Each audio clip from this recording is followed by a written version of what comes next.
The loneliest seat in a wedding isn't the one in the back row. It's the one beside an empty chair everyone keeps noticing. The crystal chandeliers scattered warm golden light across the grand lakeside ballroom in downtown Chicago, turning every champagne glass into a tiny star. Laughter drifted through the room like music, blending with the soft notes of a string quartet near the stage. Around circular tables draped in ivory linen, couples leaned close to one another, sharing smiles, stories, and photographs. It was supposed to be a celebration of love, but for Emily Carter, it felt more like an examination she had already failed. She sat alone at table 14 near the far corner of the ballroom, close enough to hear the hum of the catering staff entering and exiting through the service doors. The empty chair beside her seemed louder than the music.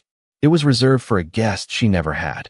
The small card attached to the table displayed her name in elegant gold lettering, and beside it, another card remained untouched. +1. Emily folded her hands in her lap and forced a polite smile whenever someone glanced her way. At 28 years old, she had learned how to smile through discomfort. She had smiled through 12-hour nursing shifts. She had smiled through unpaid bills.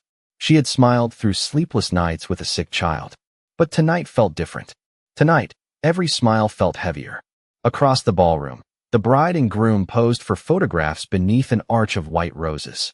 Family members crowded around them, laughing as cameras flashed.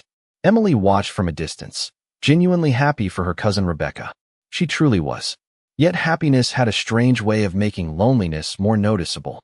A server passed by carrying a tray of sparkling water. Emily thanked him quietly and took a glass. As she lifted it to her lips, she noticed two women at a nearby table glance toward her before quickly looking away. They weren't being cruel. Not exactly. But she recognized the expression. Curiosity wrapped in sympathy. The kind people reserved for someone they assumed had been left behind. Emily lowered her gaze and checked her phone. The lock screen displayed a photo of her 5-year-old son Noah grinning with missing front teeth while holding a giant stuffed dinosaur nearly as tall as he was. Instantly, the tension in her chest eased. Earlier that afternoon, Noah had hugged her tightly before she left. "You look pretty, Mom," he had said. "Like a princess in those movies." Emily had laughed and kissed his forehead. No one had called her a princess in a very long time. The thought made her smile again. This time, the smile was real. Then she heard a familiar voice. "Emily, sweetheart, there you are." Her Aunt Diane approached carrying a champagne flute. Her smile was bright, but her eyes immediately drifted toward the empty chair beside Emily. The pause lasted only a second. It was enough. "I'm glad you made it," Diane said. "Rebecca was worried you'd have trouble finding a sitter."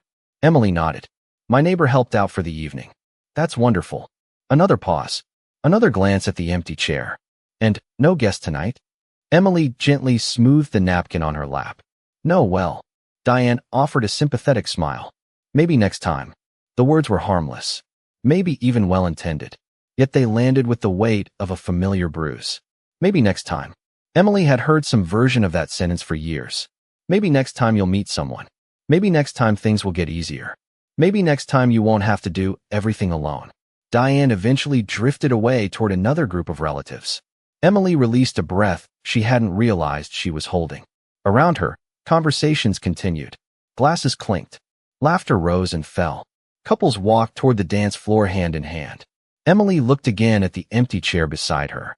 Strange how a single piece of furniture could make someone feel so visible. She picked up her water glass and stared at the reflection of the ballroom lights shimmering on its surface. Somewhere beyond the dance floor, beyond the speeches and photographs and celebration, life would continue exactly as it always had. Tomorrow she would return to the hospital. Noah would wake up early and ask for pancakes shaped like dinosaurs. Bills would still need paying. Laundry would still need folding. Life would move forward. Yet sitting there in the middle of hundreds of smiling faces, Emily couldn't shake the feeling that she was standing outside a window, watching everyone else belong somewhere. And as another burst of laughter echoed through the ballroom, she had no idea that someone on the opposite side of the room had already noticed the empty chair beside her and was quietly wondering why the strongest woman in the building was sitting there alone. There is a special kind of loneliness that appears when everyone around you assumes they know your story. Emily kept her eyes on the dance floor while the string quartet transitioned into a slower melody. Couples drifted together beneath the chandeliers, moving in easy circles as if they belonged to the music itself. She took another sip of water and reminded herself that she only needed to stay a little longer. Long enough to congratulate Rebecca properly. Long enough to avoid becoming the relative who slipped out early and gave everyone something new to talk about. Across the ballroom, waiters carried plates topped with filet mignon and roasted vegetables. The smell filled the room. Emily suddenly realized she had skipped lunch during her shift at Mercy General Hospital. It had been one of those days. A nurse had called out sick. The emergency department had been busier than expected. By the time her shift ended, she had barely remembered to drink coffee. Now exhaustion settled into her shoulders like extra weight. Her phone vibrated softly. She glanced down and smiled. A new message from her neighbor, Mrs. Henderson. Noah is asleep. He insisted Mr. Dinosaur needed his own blanket. Emily covered her mouth to hide a laugh. Another photo followed. Noah lay sprawled across the bed, one arm wrapped around the oversized stuffed dinosaur.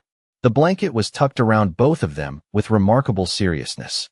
Emily stared at the image for several seconds. The ballroom faded away. The whispers faded away. The empty chair faded away. For a moment, there was only her son, the tiny boy who had somehow become her entire world. 5 years earlier, everything had looked different. She had imagined a house filled with noise, family dinners, school events attended by 2 parents instead of 1. She had imagined a future built alongside someone. Instead, life had handed her a different version of the story. Not worse, just harder. She never spoke much about Noah's father. There was no dramatic reason, no scandal, no shocking betrayal. Sometimes people simply left when responsibility became real. Sometimes promises disappeared faster than plans. In the beginning, Emily had spent months wondering what she could have done differently. Later she learned a difficult truth. You cannot build a future with someone who does not want to stay. So she stopped asking why and focused on who remained. Noah remained. That was enough. Or at least it had to be. A burst of laughter from the next table pulled her back to the present. Several cousins were gathered around Rebecca's younger sister, Lauren. Lauren had recently become engaged and was showing off photographs of venues and floral arrangements. Excitement surrounded her like sunlight. Then Emily heard her own name. She did not mean to listen. She simply could not avoid it. Emily is amazing, one woman said. I do not know how she does everything alone. Another voice lowered slightly. Still, it must be difficult. A child needs stability. Emily stared down at her glass. Stability. She worked 50 hours a week. She paid every bill. She attended every parent-teacher meeting. She never missed a birthday. Yet somehow people always spoke as if her family were incomplete instead of resilient. Before she could push the thought away, a familiar voice joined the conversation. Aunt Diane again. Emily deserves someone good in her life. She spends too much time taking care of everyone else. The group nodded sympathetically. Emily appreciated the kindness behind the words, but sympathy often felt like another form of distance. They were discussing her as though she were not 20 feet away, as though loneliness were the most interesting thing about her. She slipped her phone back into her purse and stood. Maybe a short walk would help. Maybe fresh air from the terrace would clear her thoughts. As she stepped away from table 14, she noticed several heads turning briefly in her direction. Not judgment. Not exactly. Curiosity. The same curiosity she had felt all evening. The curiosity inspired by an empty chair. Emily moved through the ballroom carefully, passing clusters of guests engaged in conversation. Near the center of the room, a photographer called for another family portrait. People gathered quickly. Husbands beside wives. Fiancés beside fiancés. Parents beside children. Emily slowed her pace. For just a second, she wondered what it might feel like to stop being the person standing slightly outside every picture. Then she pushed the thought away. Self-pity had never solved anything. She straightened her shoulders and continued toward the terrace doors. What she did not notice was the man seated alone at a VIP table near the front of the ballroom. He had been quietly observing the room for most of the evening, while everyone else watched the bride, while everyone else watched the dance floor, while everyone else watched themselves. His attention followed the woman walking toward the terrace with dignity in her posture and sadness hidden behind a practiced smile. The cool evening air on the terrace felt different from the ballroom. Quieter. Honest. Emily stepped outside and wrapped her arms lightly around herself as the breeze drifted in from Lake Michigan. Beyond the railing, the city lights shimmered across the water like scattered diamonds. Inside, the wedding continued. Music, laughter, celebration. Out here, there was only the distant hum of traffic and the sound of her own thoughts. She exhaled slowly. Sometimes she wondered when being strong had quietly become her entire identity. People admired it. They complimented it. They called her resilient. But very few people ever asked whether she was tired. The terrace doors opened behind her. Emily glanced over her shoulder, expecting another guest searching for fresh air. Instead, a young couple stepped outside holding hands. They smiled politely before moving to the opposite end of the terrace. Emily looked away. The sight should not have bothered her. Yet tonight, every reminder seemed sharper than usual. Her phone buzzed again. This time it was a voice message from Noah recorded earlier that afternoon. Emily pressed play and immediately heard his excited little voice. "Mom, if they have cake, save me some. Not the grown-up cake. The good cake." Emily laughed despite herself. Several nearby guests glanced over. She did not care. Noah had always possessed a remarkable ability to pull her back toward happiness. She listened to the message a second time, then a third. When the recording ended, she stared at the screen for a moment before locking it. He sounds like a smart kid. The voice came from behind her. Calm, warm, unhurried. Emily turned. A man stood several feet away near the railing. Tall, broad-shouldered, probably late 30s. His charcoal suit looked tailored without being flashy. He held a glass of sparkling water instead of champagne. The detail struck her for some reason. "He is," Emily replied, "although I might be biased." A small smile touched the man's face. Parents usually are. Emily nodded politely. She assumed that would be the end of the conversation. Instead, the stranger glanced toward the ballroom windows. "Your son wanted cake."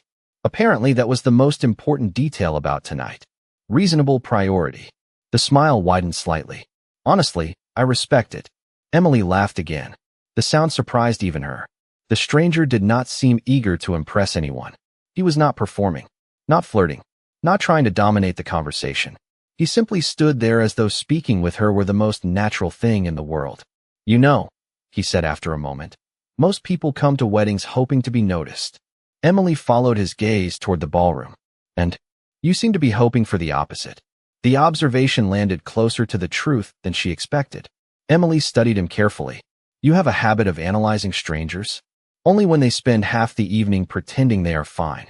For a second, neither of them spoke. Emily should have felt defensive. Instead, she felt oddly understood.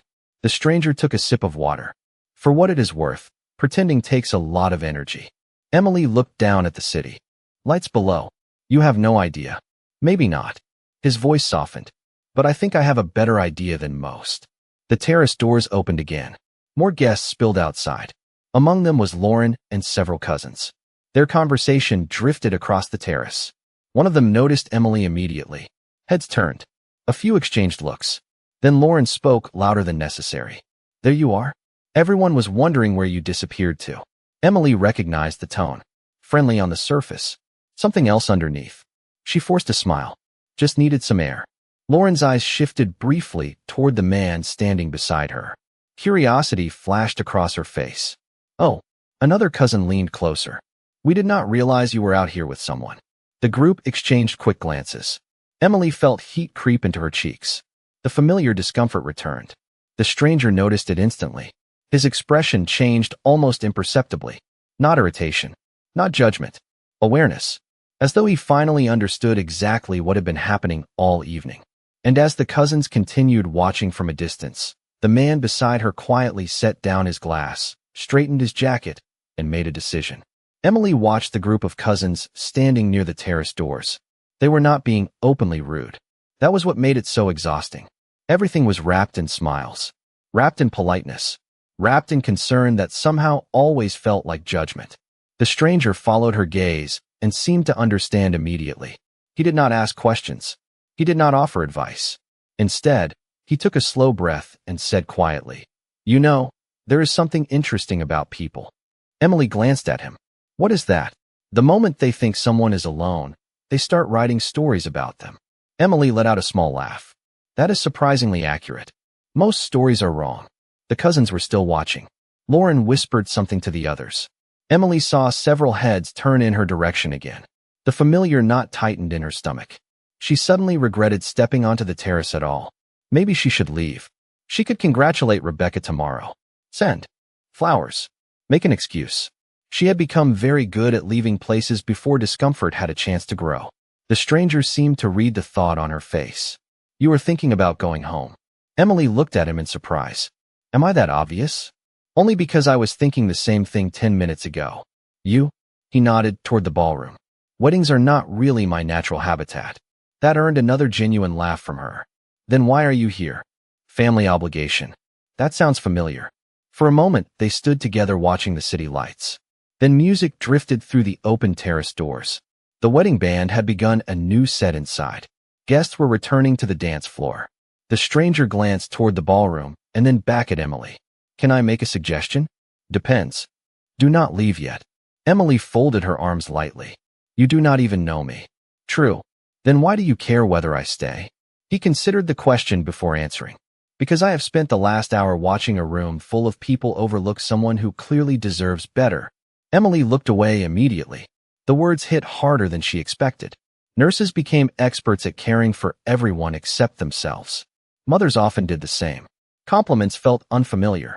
Recognition felt even stranger. Before she could respond, the terrace doors opened once more. This time Aunt Diane stepped outside. Relief appeared on her face when she spotted Emily. There you are. Then she noticed the man beside her. Her eyebrows lifted slightly. Oh, I am sorry. I did not mean to interrupt. Emily opened her mouth to explain. Nothing came out. Explain what exactly? That they had exchanged perhaps 10 minutes of conversation? That she did not even know his name? Diane smiled politely at the stranger. I am Diane. Pleasure to meet you. His voice remained calm and confident. Diane's expression shifted almost instantly. The same curiosity everyone else seemed to have. Are you with Emily? The question landed in the air between them. Emily felt her face warm. Actually, she began. But the stranger spoke first. Not loudly, not dramatically, just firmly enough to stop the moment from becoming awkward. Yes, he said. Tonight, I am. Diane blinked. Emily blinked. For half a second, nobody moved. Then Diane's smile widened. Well, that is wonderful. She looked noticeably relieved. Rebecca is about to cut the cake. You should both come back inside. After Diane disappeared through the doors, Emily turned toward him in complete disbelief. Tonight, I am, she repeated. A grin appeared at the corner of his mouth. It seemed easier. Easier for who? For you. Emily stared at him. You just told my aunt we are together. Temporarily. Temporarily? Think of it as a social rescue mission. Despite herself, Emily laughed again.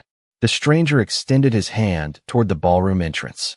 His expression remained relaxed, but there was kindness in his eyes now. Not pity, not sympathy, something much rarer.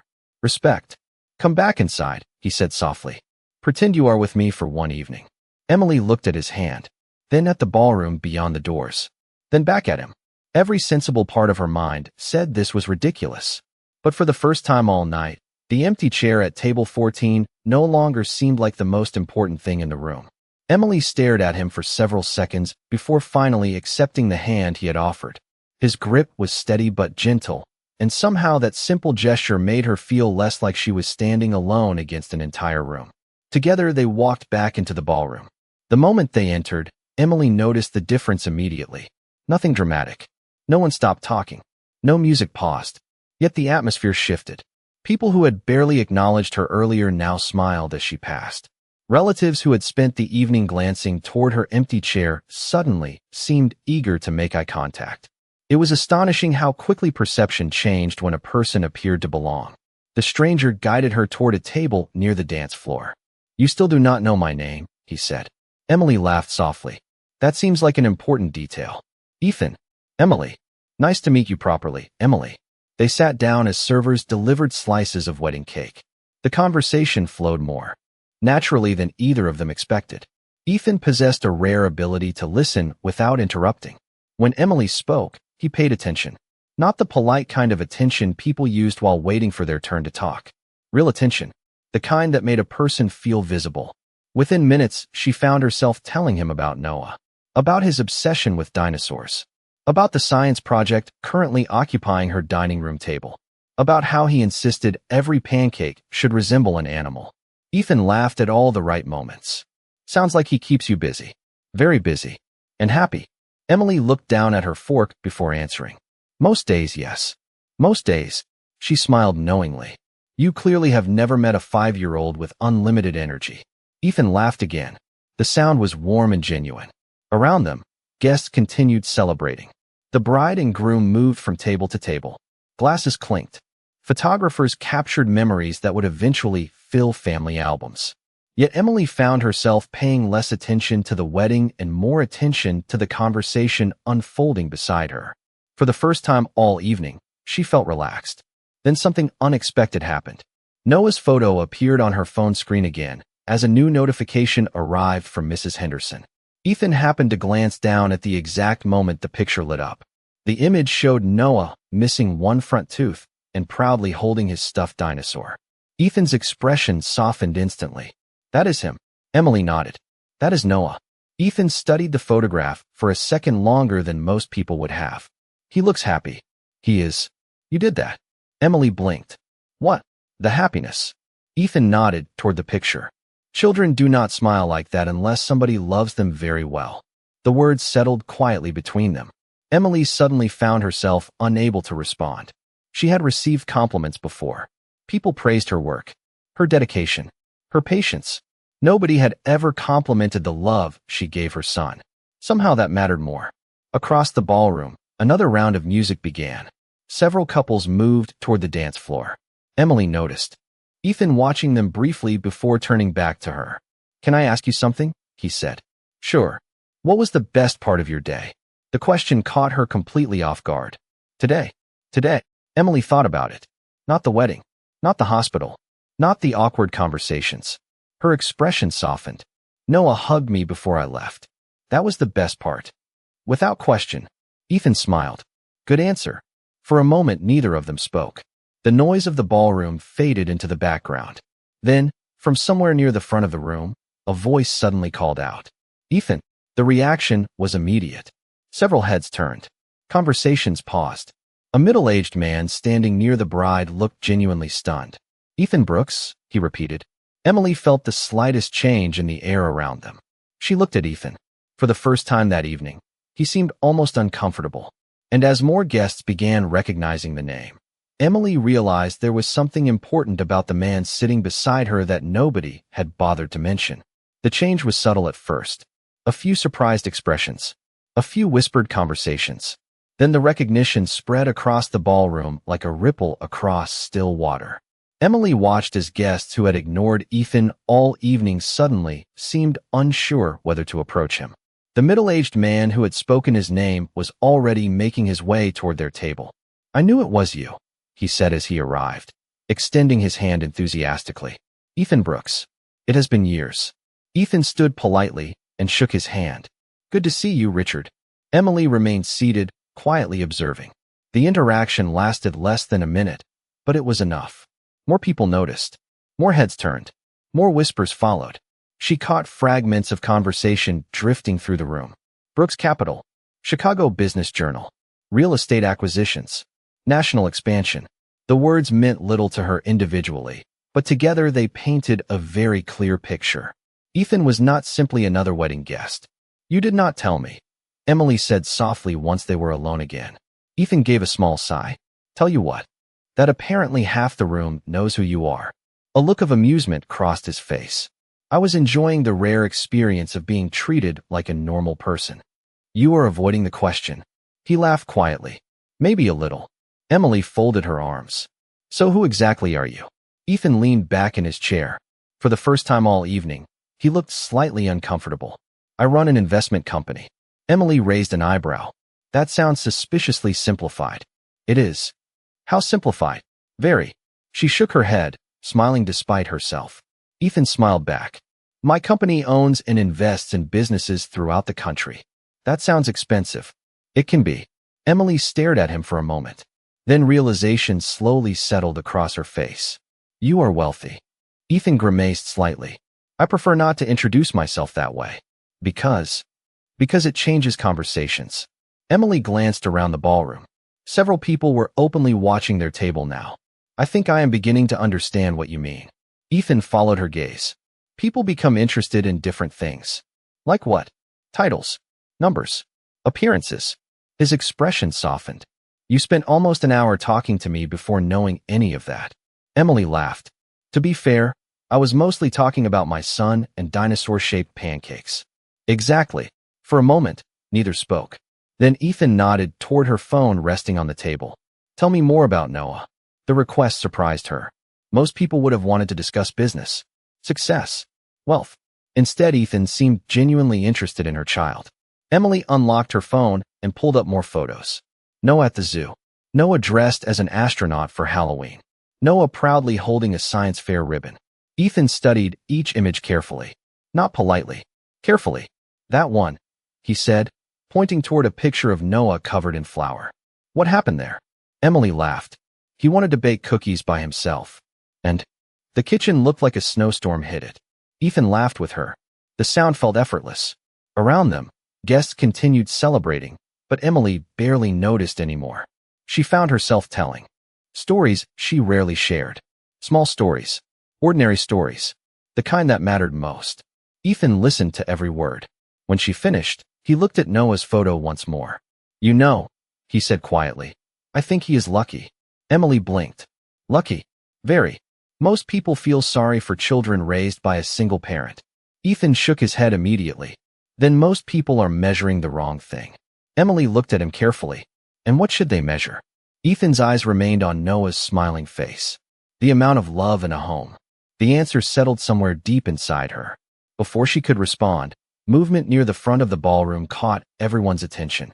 The bride's father had stepped onto the stage holding a microphone. The room gradually quieted. Another speech was about to begin. Yet as silence spread across the ballroom, Emily noticed something unexpected. The bride's father was not looking at the newlyweds. He was looking directly toward Ethan.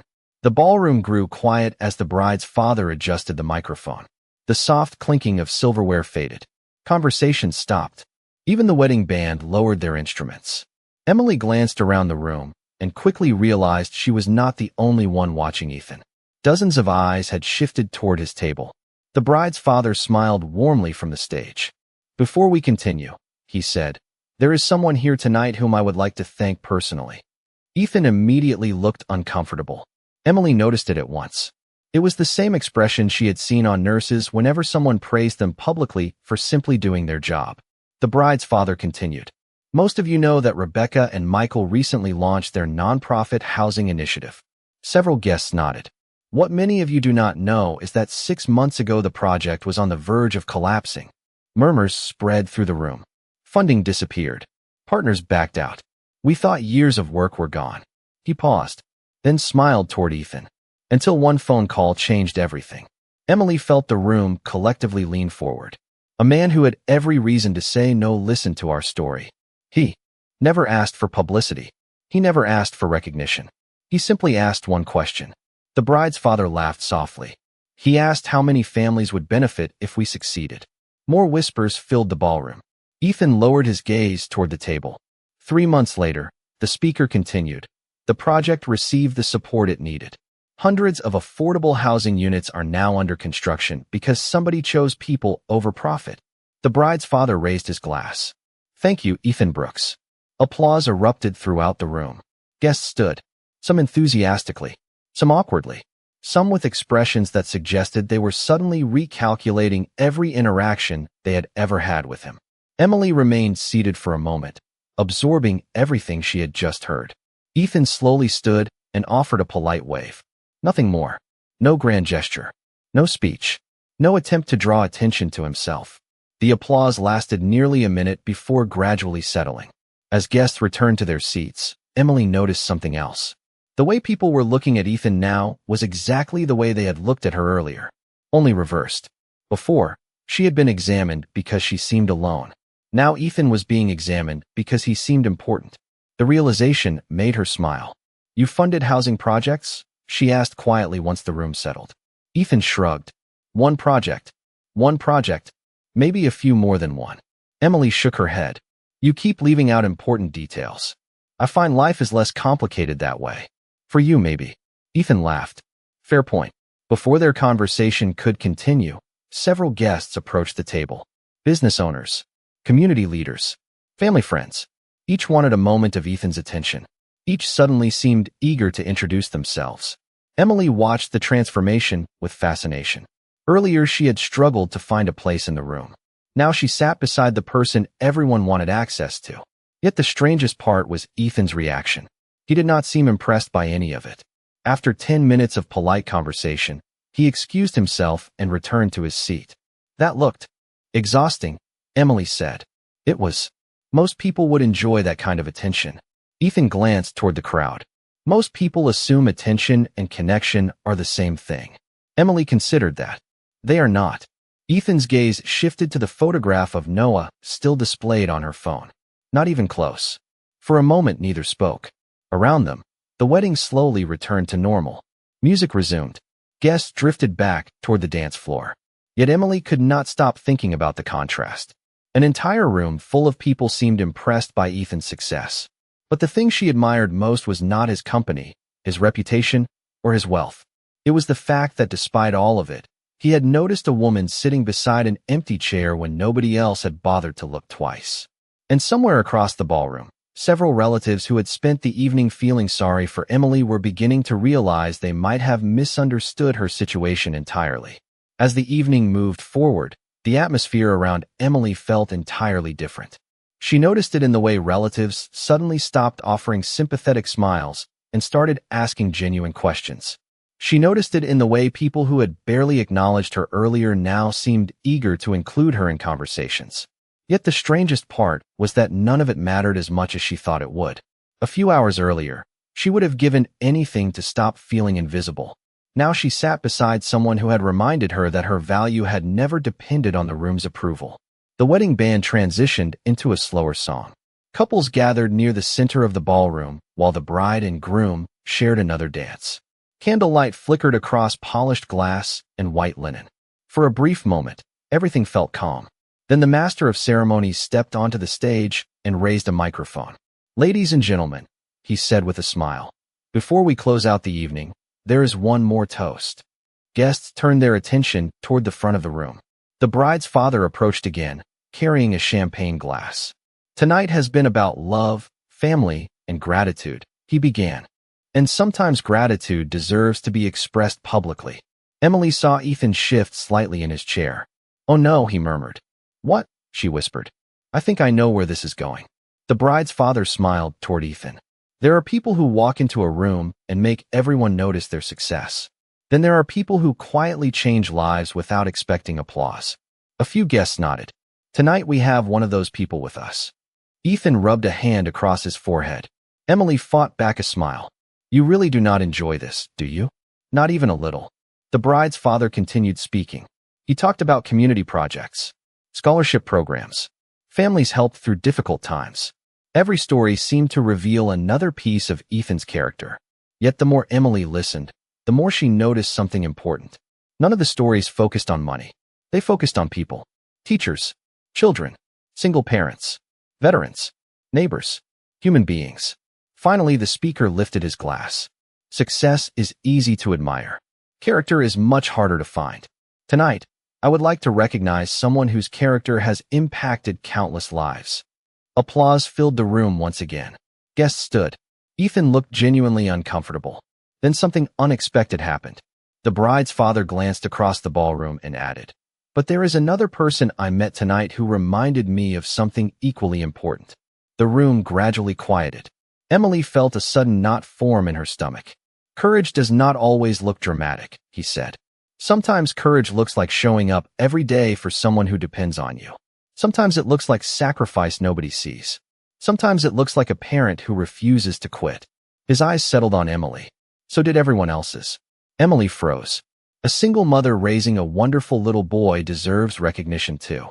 Silence filled the ballroom for one heartbeat. Then applause erupted again. Not polite applause. Genuine applause. Emily immediately looked down, overwhelmed. She felt heat rush into her cheeks. Across the room she spotted Aunt Diane wiping away tears. Rebecca smiled from the dance floor. Even Lauren looked thoughtful rather than judgmental. Emily had spent years carrying responsibilities quietly. Working, parenting, surviving. Nobody had ever stood in front of a crowded room and acknowledged those efforts before.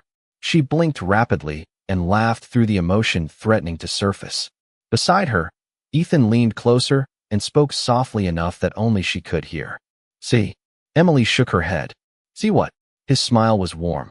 I told you the strongest person in this room was not me. For a moment, the noise of the ballroom faded. The applause faded.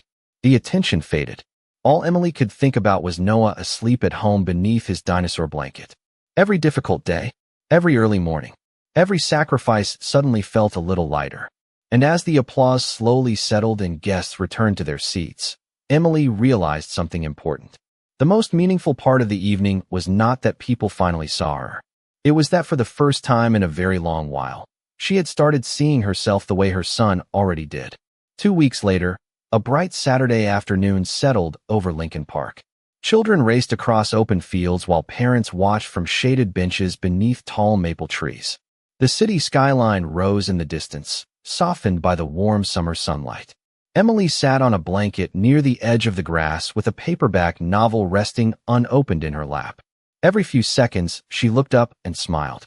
Noah was busy attempting to teach 3 other children the difference between a Tyrannosaurus rex and a velociraptor. According to Noah, the distinction was extremely important. Emily had spent most of the morning listening to dinosaur facts. She would not have traded it for anything. Her phone buzzed softly beside her. A message appeared, running 5 minutes late. I have been informed that punctuality matters when meeting dinosaur experts.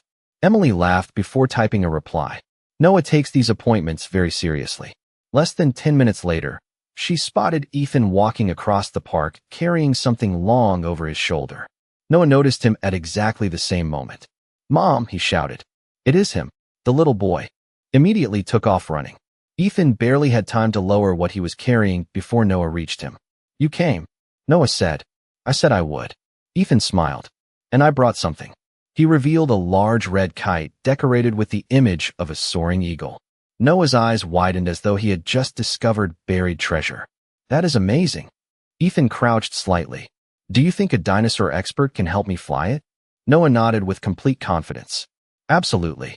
Within minutes they were racing across the field together while the kite climbed higher and higher into the blue sky.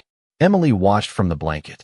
The scene felt simple, ordinary, yet something about it touched her deeply. Ethan was not trying to impress anyone. He was not making grand promises. He was simply present. For Noah. For her. Present in a way that had become increasingly rare in the world. An hour later, the 3 of them shared sandwiches from a nearby cafe. Noah spent most of lunch explaining how future paleontologists would probably need better equipment. Ethan listened as attentively as if he were attending an important business meeting. Emily eventually caught his eye and shook her head. You know he could talk about dinosaurs for 6 straight hours. I know. And that does not scare you? Ethan smiled. Not even a little. Noah suddenly pointed toward the sky where the kite still floated above the park. Look how high it went. Emily followed his gaze. The kite danced effortlessly against the clouds. For a moment nobody spoke. Then Noah said something neither adult expected. Mom does that too. Emily blinked. What? Noah pointed at the kite again. When things get hard, she keeps going up anyway. Silence settled around the blanket. Ethan looked at Noah, then at Emily. His expression softened. Emily felt her throat tighten unexpectedly. Children had a way of seeing truths adults often missed. Noah simply returned to his sandwich, completely unaware of the impact of his words. Later that afternoon, as the sun began its slow descent and families packed up to leave, Noah ran ahead toward the playground. Ethan and Emily walked behind him at an easy pace. Neither felt the need to rush the moment. You know, Ethan said quietly, I am glad you did not leave that wedding early. Emily smiled. I almost did. I know. She glanced toward Noah laughing from the top of a climbing structure. Then she looked back at Ethan. I am glad I stayed too. They continued walking beneath the golden light of late afternoon. No grand declarations. No dramatic promises. Just 2 people moving forward one step at a time, while a little boy chased joy across a playground. And somewhere far behind them remained a ballroom, an empty chair, and a night that had quietly changed everything. Because sometimes the seat everyone notices is not the one that matters most. Sometimes the moment that changes a life begins when a stranger chooses kindness. And sometimes the people who feel most alone are simply one conversation away from discovering they never were.